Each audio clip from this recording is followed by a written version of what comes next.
자, 우리 다섯 번째, 자, 우리 공인중개사 시험하고 정책심의위원회 한 문제는 꼭 예상하셔야 됩니다. 아주 골고루 나오니까 어느 쪽은 안 하시면 한 문제는 틀리게 될 거니까요. 정리를 좀 해놓으셔야 됩니다. 자, 먼저 첫 번째, 자, 시험도 누가 시행하느냐. 자, 시험 문제도 이미 냈었습니다. 자, 먼저 국가에 여러 사람 계시는데 국토교통부 장관 아니고요. 원칙은.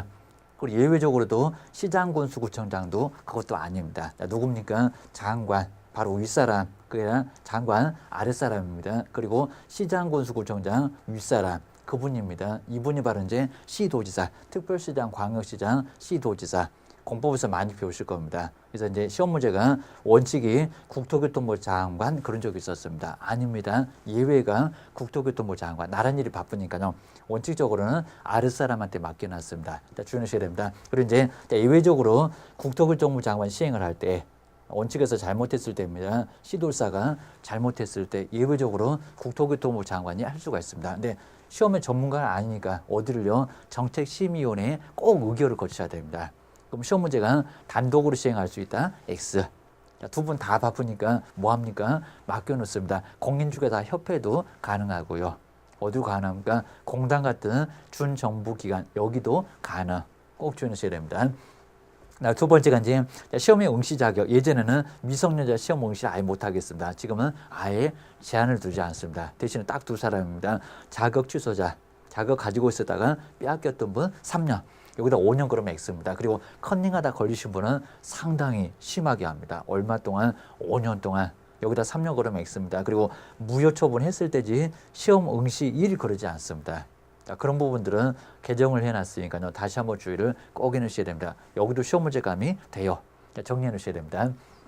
자, 그리고 이제 더 중요한 부분이 나왔는데요. 자, 먼저 시험 공고는 많은 사람이 궁금해하니까 예정 공고 그리고 확정 공고 나눠서 하고 있습니다. 주의하셔야 됩니다. 예정 공고는 매년 2월 28일까지 예정 시험 일시나 개략적인 사항을 바로 공고를 하고 있습니다. 여기다 90일 그러면 X입니다. 자, 거기다 이제 확정 공고는 여기 예정 공고 있으니까요. 달라질 수도 있으니까 거기는 90일 전까지 그리고 예정 공고에도 신문에도 나오고요. 관보에도 나와요. 다 나와요.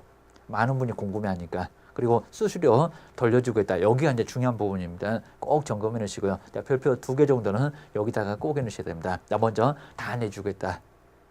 잘못 받았다. 과오납한 전부가 아니라 과오납한 금액만 전부를 다 내주겠다는 겁니다.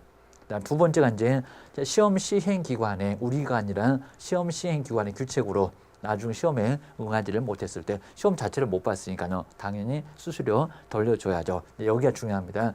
응시 원서 접수 마감일 그래서 접수 기간이 있었는데 그 접수 기간 내에 취소를 했을 때 접수 기간 내였습니다. 여기 내를 꼭 동그라미 하시고요. 그러니까 접수하자마자 취소했을 때 전부 다 내주겠다. 여기가 전부 주의하셔야 됩니다. 두 번째 이제 첫 번째는 여기서 놓쳤고요. 접수 기간 내를 놓쳤습니다. 아까 봤습니다. 을 봤습니다. 여기는 접수 마감일 다음. 첫 번째 놓치고 두 번째가 다음.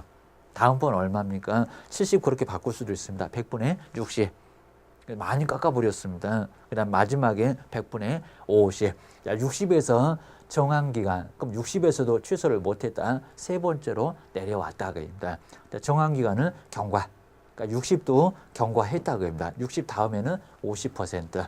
경과한 날로부터 이제 시험 시행일 열흘 전까지. 예전에는 여기도 7일, 여기도 7일.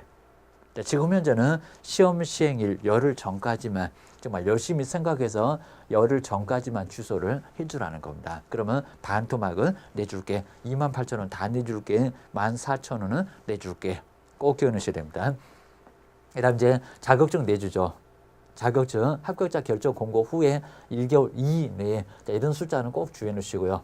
뭐 실무적으로는 빨리 나오지만 우리 법에는 1개월 이내에 내주겠다. 그리고 자격증 처음에 우리 교부할 때는 수시가 없었는데 분실을 훼손했을 때 교부했던 사무소가 아닙니다. 교부했던 시도지사한테 직위교부 신청을 거기다 갈 수가 있지. 다른 쪽은 아예 안 됩니다. 사무소 관할 시도지사 X.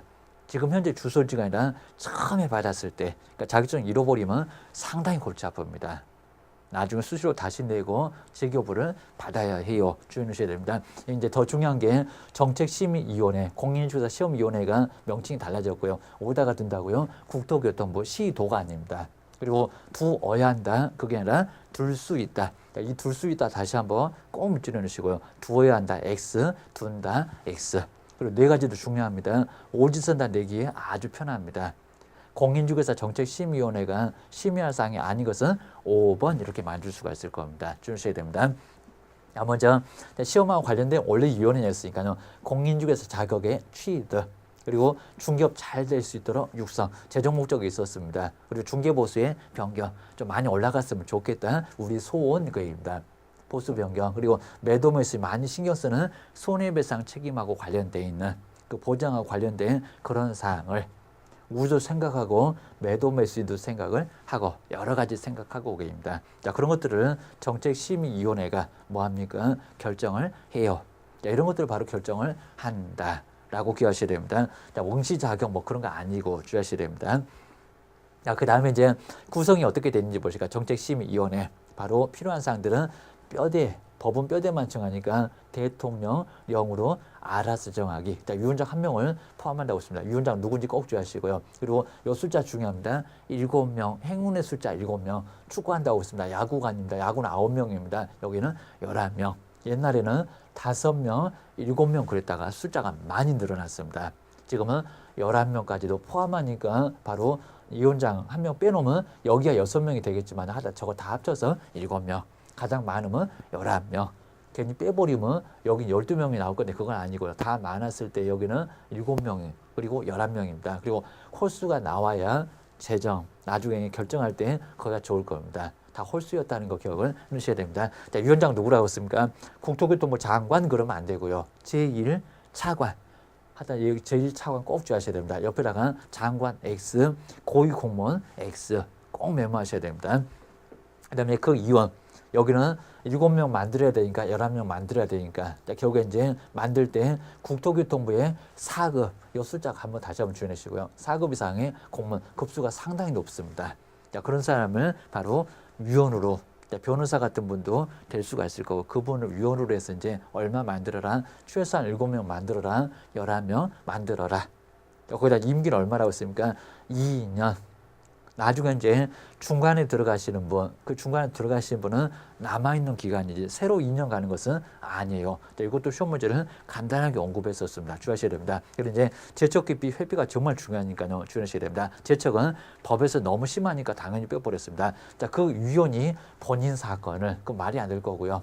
아니면 배우자 사건을 그 위원이 손들 때 다 유리하게 결정할 겁니다. 빠져라 게임입니다. 그리고 친족이었을 때도 빠져라. 그리고 증언했을 때도 빠져라. 대리했을 때 막 본인을 위할 거니까요. 대리인이었던 그런 분들은 빠질 수밖에 없다는 겁니다. 주의하셔야 됩니다. 자, 깊이 공정하지 못하니까 바로 제3자가 신청을 통해서 이렇게 신청을 하게 됩니다. 신청을 통해서 빠지는 거. 여기는 법에서 빠지는 거, 이거는 신청해갖고 저 사람 빼주세요 하는 게 깊이. 여기는 스스로 빠지겠다는 겁니다. 스스로 빠지는 것은 회피. 주의하셔야 됩니다. 자, 그 다음에 이제 한번 마지막으로 한번 점검을 시켜요. 간사. 여기 이제 사무를 좀 처리를 해줄 간사 한 명을 두어야 한다. 여긴 또 둔다입니다. 둘 수 있다가 아니라 둔다. 주의하시고요.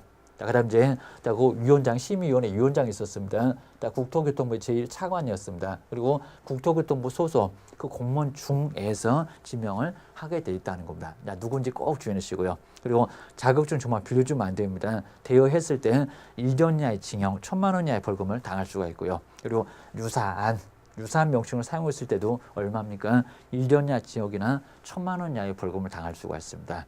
이 정도로 일반인들 자격증을 함부로 막 유사명칭 쓰거나 아니면 빌려주거나 큰 문제를 삼습니다. 판례도 가끔씩은 시험 문제 나오고 있으니까요. 주의하셔야 됩니다. 우리 판례 쪽에서 이제 스스로 몇 건 계약서를 썼지만요. 그 대부분은 나머지 자격증 없는 분이 막 계약서를 썼을 때 여기서는 큰 문제가 된다는 겁니다. 자, 이게 바로 이제 자격증 대여다. 자, 이 정도로 큰 문제가 될 거니까요. 한 10건 중에서 한두 건만 썼고요. 나머지는 자격증 없는 분이 막 썼습니다. 물론 소속 있으면 괜찮아요. 자, 그때는 자격증 대여로 1년 이하 징역이나 1,000만 원 이하의 벌금, 자격 취소를 또 절대적으로 받을 수밖에 없으니까요. 2박 3일 필요도 취소가 돼요. 주의하셔야 됩니다. 그 다음 이제 시험 문제 나온 지문입니다. 부동산 뉴스 대표 아무리 봐도 공인중개사 그런 소리 안 들어가지만 부동산 뉴스 대표는 유사 명칭에 해당한다. 라고서 1년이나 지옥이나 1,000만 원 이하의 벌금을 당했습니다. 우리 시험 문제가 부동산 뉴스 대표는 유사명칭이 아니다 그렇게 나왔습니다. 판례에서는 유사명칭이라고 하고 있지 아니다가 그건 아니라는 겁니다. 해당했어요. 이 정도 판례까지 점검을 잘 해놓으시면 될 것 같습니다. 여기서는 한 문제, 최소한 한 문제가 나올 겁니다. 정리를 꼭 잘 해놓으셔야 됩니다. 고생하셨습니다.